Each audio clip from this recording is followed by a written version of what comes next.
ଦୁନିଆର ସବୁ ଜିନିଷ ଆଘାତ ପାଇଲେ ଭାଙ୍ଗି ଯାଇଥାଏ, କିନ୍ତୁ ସଫଳତା ଆଘାତ ପାଇଲେ ମିଳେ। ଭରସାଟା ଏବେ ନିଜ ଉପରେ ଅଛି, ସେଥିପାଇଁ ଡରିବାର ପ୍ରଶ୍ନ ହିଁ ଉଠୁନି। ଖୁସିରେ ରୁହନ୍ତୁ ବୋଲି ସମସ୍ତେ କୁହନ୍ତି, ହେଲେ କେତେ ଜଣ ଆମ ଖୁସିର କାରଣ ବନନ୍ତି। ଦୁଃଖରେ ଭଗବାନଙ୍କୁ ସ୍ମରଣ କରିବା ସେମାନଙ୍କର ଅଧିକାର। ଯେଉଁମାନେ ସୁଖ ସମୟରେ ଭଗବାନଙ୍କୁ ଧନ୍ୟବାଦ ଜଣାଇଥାନ୍ତି। ଯଦି ଭଗବାନଙ୍କ ପ୍ରତି ବିଶ୍ୱାସ ଅଛି ତେବେ ନିଶ୍ଚିନ୍ତ ରୁହନ୍ତୁ, ପ୍ରତ୍ୟେକ ସମସ୍ୟାର ସମାଧାନ ମଧ୍ୟ ଅଛି।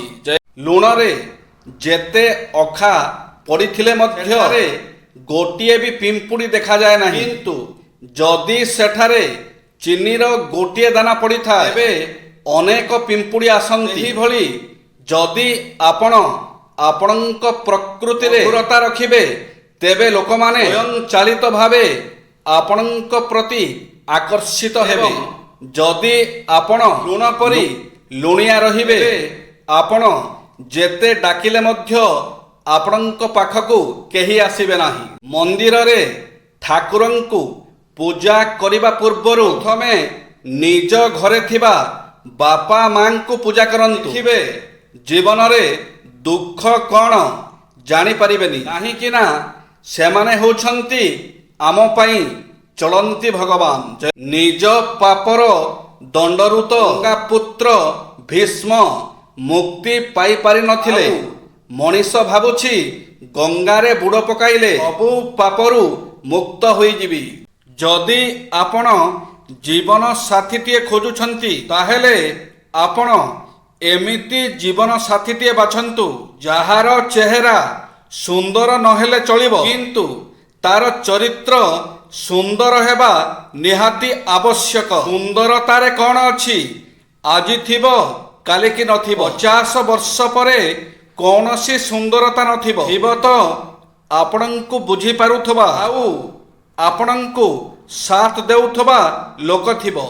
ଅଜବ ପୁରୁଷ ଦେହ ଦେଖି ଭଲ ପାଇଥାଏ। ଗୋଟେ ନାରୀ ବି ବଡ଼ ଅଜବ ନା? ଦେହ ଦେଇ ସାରିବା ପରେ ସମ୍ମାନ ପାଇବା ପାଇଁ ଆଶା କରିଥାଏ। ଇଜ୍ଜତ ଥରେ ଗଲେ ଆଉ ଫେରେନି ମୋ ଭଉଣୀ, ଠିକ୍ କହିଲି ନା?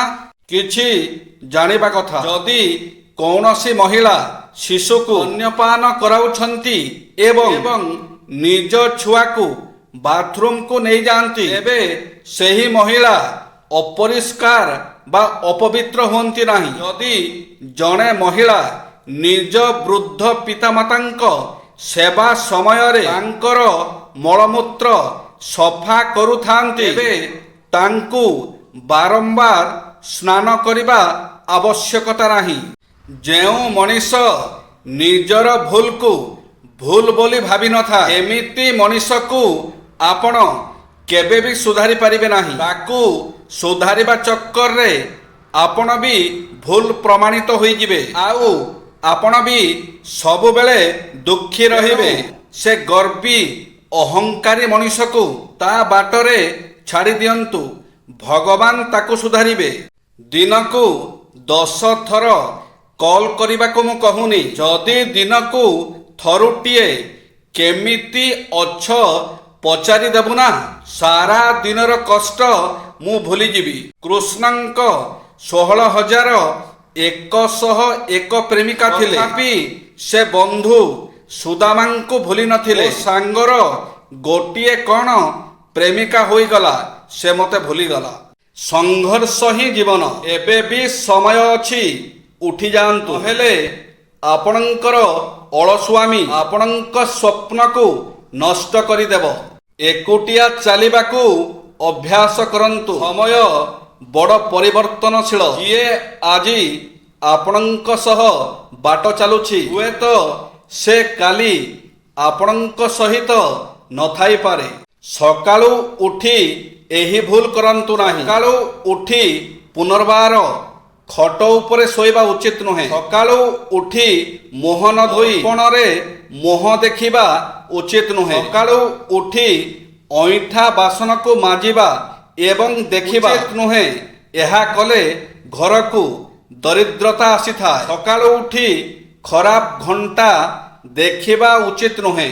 ରାଜା ଜନକ ନିଜ ଝିଅ ପାଇଁ ତ ରାଜ ପରିବାର ଖୋଜିଥିଲେ, କିନ୍ତୁ ସାରା ଜୀବନ ଖୁସିରେ ରହିପାରିଲେ ନାହିଁ। ତେଣୁ ବାପା ମା ମାନେ ବ୍ୟର୍ଥ ଚିନ୍ତା କରନ୍ତୁ ନାହିଁ। ଯାହା ହେବ ଯାହା ଭାଗ୍ୟରେ ଲେଖା ଥିବ।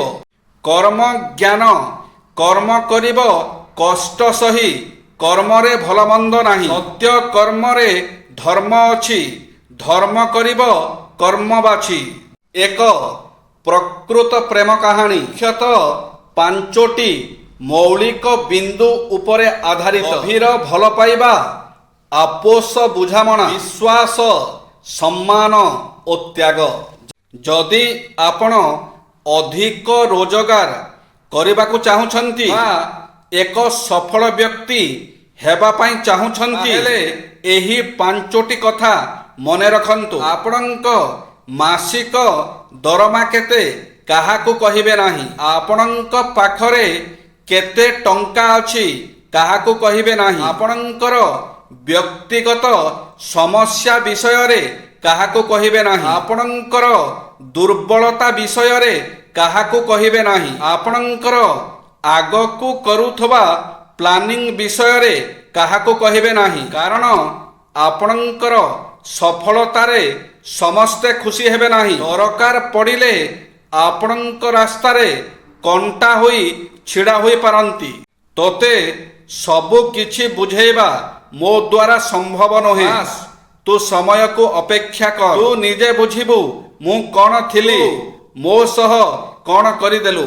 ଯେତିକି ପରିଶ୍ରମ ଜଣେ ସ୍ୱାମୀ କରନ୍ତି ସଫଳତା ପାଇବା ପାଇଁ, ସ୍ତ୍ରୀ ତାଙ୍କଠୁ 100 ଗୁଣ ଅଧିକ ପ୍ରାର୍ଥନା କରନ୍ତି ଭଗବାନଙ୍କ ପାଖରେ ନିଜ ସ୍ୱାମୀଙ୍କ ସଫଳତା ପାଇଁ। ସଫଳ ଜୀବନର ସୂତ୍ର। କାହାରି ଗୁଣର ପ୍ରଶଂସା କରି ସମୟ ନଷ୍ଟ କରିବା ଅପେକ୍ଷା ସେ ଗୁଣକୁ ଆପଣେଇବାର ପ୍ରୟାସ କରିବା ଉଚିତ। ଦାୟିତ୍ୱ ଏକ ପ୍ରକାର ବୋଝ ନୁହେଁ, ବରଂ ଏକ ପ୍ରକାର ଶକ୍ତି ଅଟେ। ଜୀବନରେ କେବଳ ଇଚ୍ଛାକୁ ମହତ୍ୱ ନ ଦେଇ ଲକ୍ଷ୍ୟ ଉପରେ ଧ୍ୟାନ ଦିଅନ୍ତୁ। ଭାବନ୍ତୁ ଯାହା ମୋ ପାଖରେ ଅଛି ମୋ ପାଇଁ ତାହାର ଏକ ବିଶେଷ ଉଦ୍ଦେଶ୍ୟ ରହିଛି। ଆମ ପାଖରେ ତିନୋଟି ମୁଖ୍ୟ ପଦାର୍ଥ ଅଛି: ଶରୀର, ସମୟ ଓ ଚିନ୍ତା କରିବାର ଶକ୍ତି। ଖୁସି ରହିବା ଓ ମନ ଲଗାଇ ପରିଶ୍ରମ କରିବା ଦୁଇଟି ଯାକ ଅଭ୍ୟାସ ଅଟେ। ସଫଳତାର ତିନୋଟି ନିୟମ: କଠୋର ପରିଶ୍ରମ, ଆତ୍ମବିକାଶ ଓ ଆତ୍ମବିଶ୍ୱାସ। କୌଣସି କାମକୁ କେବଳ କାମ ଚଳାଇବା ପାଇଁ ନ କରି ବରଂ ନିଜ କାମକୁ ଭଲ ପାଇବା ଶିଖନ୍ତୁ। ଅସଫଳତା ହିଁ ସେହି ସମୟ ଅଟେ ଯେତେବେଳେ କି ଆପଣ ଅଧିକ ବୁଦ୍ଧିମତାର ସହ ସେହି କାମକୁ ଦ୍ୱିତୀୟ ଥର ଆରମ୍ଭ କରିପାରିବେ। ପ୍ରତ୍ୟେକ ଦିନର ଆରମ୍ଭ ସୁଖ, ସନ୍ତୋଷ ଓ ଖୁସିର ଦୃଷ୍ଟିକୋଣରୁ କରନ୍ତୁ। ଆପଣଙ୍କ ଦିନ ସୁଖଦ ଓ ସଫଳ ହେବ। ସିଧା ସିଧା କଥା କହି ସମ୍ପର୍କ ବନାଇ ରଖନ୍ତୁ। ଆଶା ପୂରଣ କରିବାର ଚେଷ୍ଟା ନିଶ୍ଚିତ ଭାବରେ କରନ୍ତୁ, କାରଣ ଭବିଷ୍ୟତରେ ଚେଷ୍ଟା କରିନଥିବାରୁ ମନରେ ଦୁଃଖ ନ ଆସୁ। ଜୟ ଶ୍ରୀ ଜଗନ୍ନାଥ।